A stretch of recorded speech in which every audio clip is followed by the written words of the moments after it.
নমস্কাৰ, স্বাগতম জনাইছোঁ আপোনালোক সকলোকে মোৰ ইউটিউব চেনেললৈ। আজি আমি যাবলৈ ওলাইছোঁ মৃত্যুঞ্জয় মন্দিৰলৈ বুলি। তো আমি বাইপাছ হৈ আহিছোঁ নগাঁও। ব'লক আজিৰ এই ভিডিঅ'টো আৰম্ভ কৰোঁ।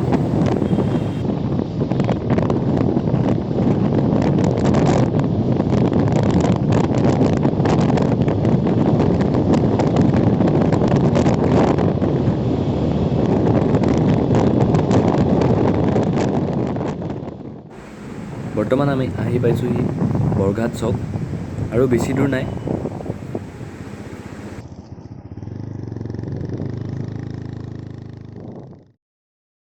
এতিয়া আমি পালোহি মূল পথত মন্দিৰলৈ যোৱা। বৰঘাট চকৰ পৰা অলপ আহি 2-3 কিলোমিটাৰমান অহাৰ পাছত এই পথটো পোৱা যায়। জেগাখিনিৰ নাম হ'ল ভেৰভেৰি।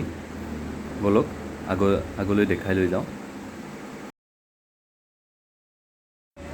ৰাস্তাটো বেছি ডাঙৰ নহয়, চ' ভালকৈ আহিব আপোনালোক আহিলে।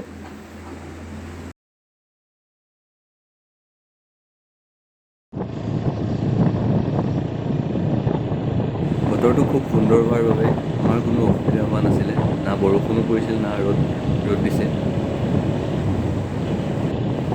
বাইপাছৰ পৰা সোমাই প্ৰায় 5-6 কিলোমিটাৰমান সোমালেই মন্দিৰত আমি পামগৈ এতিয়া।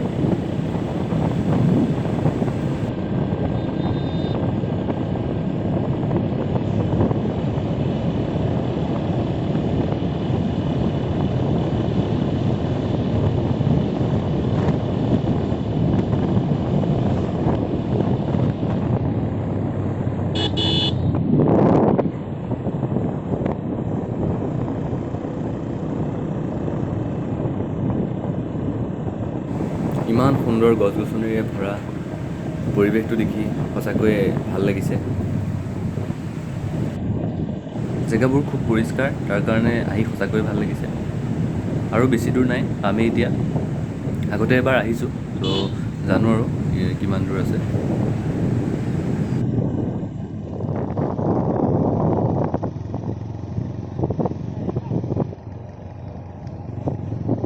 এই জেগাখিনিত ৰাস্তাৰ মেৰামতিৰ কাম চলি আছে, চ' আহোঁতে অলপ সাৱধানে আহিব। আমি পালোহি, অলপ আগতেই আছে আৰু 300 মিটাৰমান দূৰ। এইয়া দেখিছে মন্দিৰৰ লিংগটো।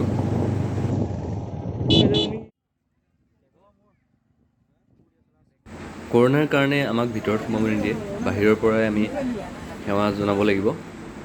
আমি তেল বন্তি কিনি লৈছোঁ, সেয়া আমি এতিয়া জ্বলাম।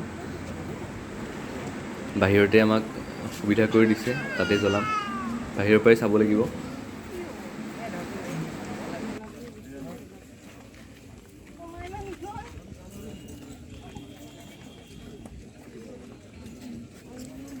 পৰিৱেশটো সঁচাকৈ ধুনীয়া, বহুত ভাল লাগিছে আহি পেলাই। আমি বন্তি জ্বলালোঁ, বন্তি জ্বলাই মন্দিৰ চালোঁ।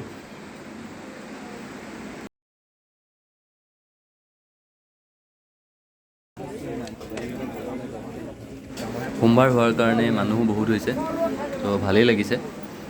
বহুত মানুহ হোৱাৰ কাৰণে চবেই এয়া বন্তি জ্বলাই আছে।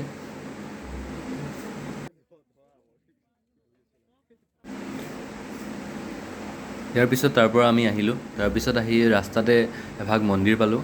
আমি তাতো বন্তি জ্বলালোঁ, বন্তি জ্বলাই প্ৰসাদ খাবলৈ দিলে, প্ৰসাদ খালোঁ। প্ৰসাদ খাই জেগাটোও ধুনীয়া, চ' অলপ ৰখি পানী চানী খাই আকৌ আমাৰ যাত্ৰা আৰম্ভ কৰিলোঁ।